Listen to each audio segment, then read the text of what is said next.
Itu dengan dimaksudkan itu adalah 3P, People, Planet, dan Profit. Beda Komdev, beda Charity. Saya yakin benar Kejati yang kita cintai ini paradoksnya mainstreamnya nggak kena ini. Jadi saya masih mau datang kemari, tapi kalau untuk BPD saya minta pertanggungjawaban. Saya kaget Pak, tiba-tiba dia keluarin outlooknya. Dalam Undang-Undang 40 itu kan BUMN tidak bisa gitu, dia menawarkan dan menerima proposal Pak. CSR itu dalam konsep PP 47 dan Undang-Undang 40 jelas sekali itu Pak, pasalnya pasal 47, pasal 4 kepatutan, apalagi dia direktur kepatutan ini. Kok bisa gitu? Dia di mana-mana direktur Pertamina kan kemarin tangkapnya karena CSR. Tujuannya baik.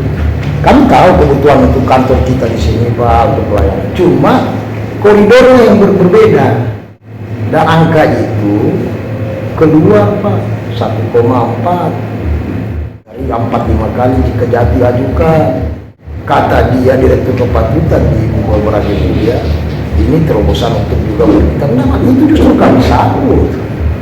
Kita bangga Pak. Cuma kenapa dia di kelembagaannya dia? Saya tanya kemarin sama Pak Gub, serta tenaga ahlinya Biro Hukum. Saya kasih lihat keputusan pengadilan bahwa akan dibentuk namanya forum CSR berdasarkan perintah pengadilan. Kenapa dia sebagai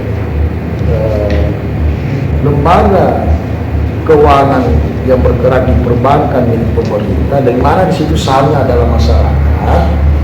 Kenapa terjadi seperti ini? Supaya konsep tentang CSR, terutama kami misalnya kan 28 tahun Pak bekerja di Wali, 15 tahun. Kami lahirkan itu namanya dimensi HAM dari CSR, bukan dibagi-bagi kasih mobiler, bukan gitu dia Pak. Drone, tidak ada itu. Itu justru memperlihatkan Kejati itu yang lalu, kan 2022 nih Pak, itu saya nggak tahu naik betul kalau begini. Nah, saya juga tidak minta jawaban dari Bapak, karena sudah terjadi. Ya kan, saya cuma minta konklusi, mari kita sama Kejati, sama gubernur, panggil ini DPD. Saya takutnya ada beberapa kejadian, bisa di-searching di Google Pak, bank-bank pembangunan daerah di Kalimantan yang syarat dengan perusahaan-perusahaan ekstraktif yang besar, ini menjadi mainan terhadap bank pembangunannya. Ya maaf kata, saya tidak bilang ini, institusi selalu mereka guide itu untuk menjadi ini, sebagai motifnya itu kejaksaan dengan kepolisian Pak. Nah, kalau yang lain kami terus. Saya kalau yang lain tidak menguasai Pak, saya cuma menguasai namanya human right, lingkungan ekologi, terus kemudian soal jenis people right dan korban penyintas Pak. Di mana di situ, marilah 3P itu, people, planet, profit. Satu planet. Kalau kami yang dalam pandangan radikalnya gerakan lingkungan dan human right Pak, kami tidak mengenal negara Pak. Negara yang artinya state of regulation, negara yang punya konstitusi. Tapi kita pada di mana pijakan satu planet itu ada manusia-manusia ini Pak. Nah, makanya Indonesia sama SBY itu tidak bisa diundang-undangkan. Apalagi di Perda kan. Kemarin beberapa anggota DPR ingin Perda, bahkan di waktu sudah 8 tahun, salah satu wakil ketua pansusnya itu Muhyiddin, 3-4 tahun lalu dia sampai sekarang deadlock, karena memang ketika diajukan draft undang-undang CSR Pak, yang akan menjadi mainan politiknya orang-orang korupsi itu adalah izin pasar sengketa gas sharing Pak ya. Itu pasti Kalimantan, Papua. Bahkan orientasi daripada mereka orang-orang politik ini di parlemen, mereka yang bagi Pak, karena dapilnya. Nah, kelihatannya orang sudah lari dari paradoksal tadi Pak. Dana kompensasi ekologi lingkungan untuk kemanusiaan, untuk perbaikan lingkungan, untuk perlindungan hak asasi, ini lari kepada objeknya Pak. Objeknya itu apa tadi ya? Izin pengajuannya Kejati, minta mobiler, drone, televisi. Nah, ini besok kami ada seminar Pak KPK di Untar. Nah, ini kalau bisa bagaimana KPK dengan kejaksaan ini agar tidak inilah tumpang tindih, di Sulawesi Tengah apa yang kita sangat cintai. Apalagi daerah saya ini Pak, itu yang terbesar Presiden bilang untuk investasi perusahaan-perusahaan bisnis ekstraktif. Ada Jenny, ada ini. Kalau ini menjadi terobosan kita bersama Pak, saya anggap ini adalah kebanggaan saya kepada Kejaksaan Tinggi Sulawesi Tengah. Mari kita bentuk tim, ini ada Jenny, ada PT Ana Pak. Banyak mereka ini yang butuh beasiswa, pendidikan, kita bangun rumah sakit Pak, dan bukan bentuknya proposal Pak, itu harus kita diturunkan lewat program pemerintah dengan usulan kalau di desa itu lewat kelompok masyarakat dengan BUMDes, dengan koperasi dan LSM Pak. Nah kawan-kawan wartawan juga Pak, jadi sebenarnya saya cuma melihat perbedaannya adalah soal tadi mainstream logika berpikirnya tentang CSR. Orang mengatakan CSR itu badi-badi, boleh dimintai proposal, terus kemudian istilahnya bentuknya boleh pengadaan barang. Jadi saya izin ini Pak, mari kita ini kan orang-orang masyarakat intelektual lah dan ini supaya hanya beda tugas Bapak di Kejaksaan Tinggi, kami di LBH, teman-teman di LSN, kawan-kawan wartawan, ada kepolisian. Marilah Pak, kapan kita bisa majukan Indonesia Pak, ya kan? Kalau kita orang Islam, saya Islam, sudah ada takdir rezeki orang Pak, ya kan? Ini yang namanya Protokol Kyoto, yang tidak menentangin ratifikasi itu adalah Amerika. Saya heran kok Kejati terjebak dalam aturan hukum yang tidak diatur oleh regulasi Indonesia. Karena yang diratifikasi sama SBY itu baru PP 47. Tidak ada landasan hukum yang dikeluarkan oleh DPR. Maka inisiatif kami melakukan gugatan di pengadilan sebagai jurisprudens, landasan hukum untuk pelaksanaan daripada penyaluran skema yang diperuntukkan untuk penerima langsung yang dimaksudkan oleh protokol Kyoto tersebut.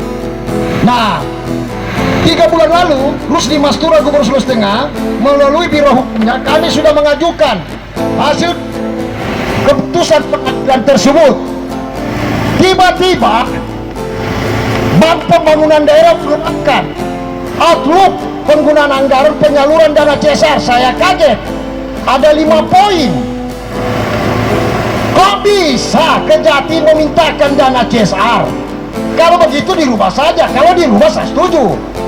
Jangan CSR, CKR, Corporate Kejaksaan atau Kejati Responsibility. Anda juga bisa menjebak BPD. Kasus CSR yang korupsi di Toli-Toli kan Kejati tangkap kan? Kenapa? Justru prakteknya mengajukan anggaran kepada BPD sebagai kompensasi, saya nggak tahu. Nah ini saya tahu oleh kawan mahasiswa seangkatan saya, yang saya tahu ada beberapa teman yang baik di dalam. Saya tahu Kejati yang baru nggak paham ini, yang lama. Tapi saya tidak melihat personifikasi oknum, saya melihat institusi ini. Mari kita luruskan. Lembaga mana lagi yang bisa kita harapkan? Mahkamah Konstitusi. Yang mana lagi? Saya ajak debat. Mari ada ruang terbuka soal yang namanya CSR. Tidak sembarang implementasi CSR itu diajukan oleh kelompok rentan masyarakat. Tapi lebih parah, institusi pemerintah memintakan itu. Nah inilah kami datang, katanya mau diterima 5 orang. Kami dari LBH Sulteng punya klien itu ada sekitar 315, terbagi layana, ya, hutan kota dengan Mamporko, yang sampai hari ini kakak gendong itu tidak memiliki status, ya kan, untuk peruntukan rumah tinggal.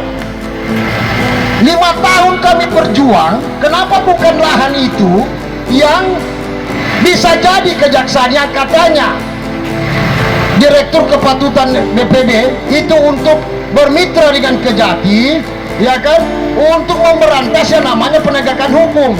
Kenapa tidak mengajak yang namanya subjeknya, bukan objeknya? sehingga program itu benar-benar milik masyarakat. PP 74 Undang-Undang Nomor 40 Pasal 47 diwajibkan kepada masyarakat rentan yang berdampak. Diwajibkan, bukan yang diajukan oleh proposal institusi terkait, apalagi lembaga struktural seperti begini. Tolong dibersihkan nama Kejati Sulteng. Saya orang Sulawesi Tengah, saya alumni Fakultas Hukum Universitas Tadulako. Ada kawan-kawan saya di dalam. Saya tidak mau ada label merah Kejati Sulteng hanya karena kasus CSR. Di tangan saya 18 tahun lalu kami buat buku bersama Komnas HAM. Apa itu CSR? CSR itu rumusnya 3P, People, Planet, Profit.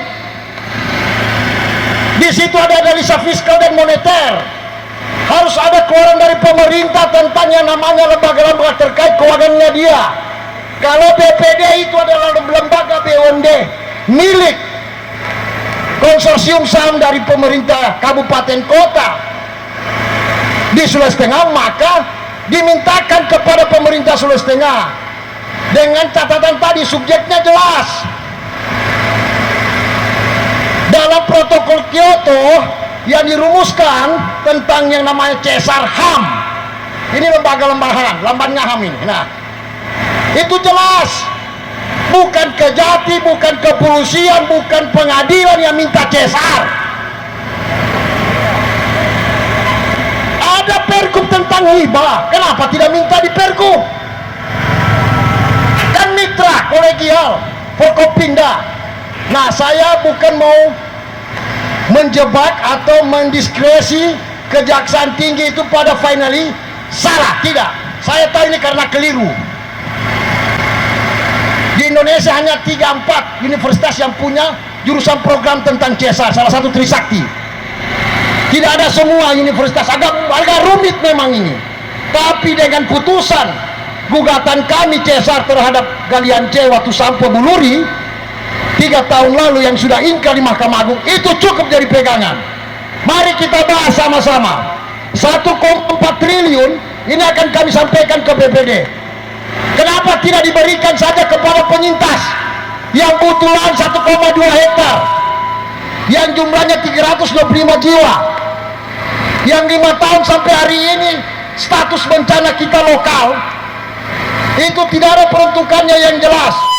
Sementara tadi kawan saya bilang di DPR 252 miliar pokir DPR wakil rakyat. Mari kita bahas sama-sama. Mari kita tetapkan bersama-sama apa jalan keluar. Kalau seandainya tidak ada jalan keluar dari Kejati, mau kata saya advokat, saya tahu kawan-kawan Kejati, ada oknum-oknum kawan-kawan saya yang baik di dalam. Mari kita tempuh lembaga peradilan. Hanya itu yang saya mau katakan kepada institusi Kejaksaan Tinggi. Jaga marwah kita,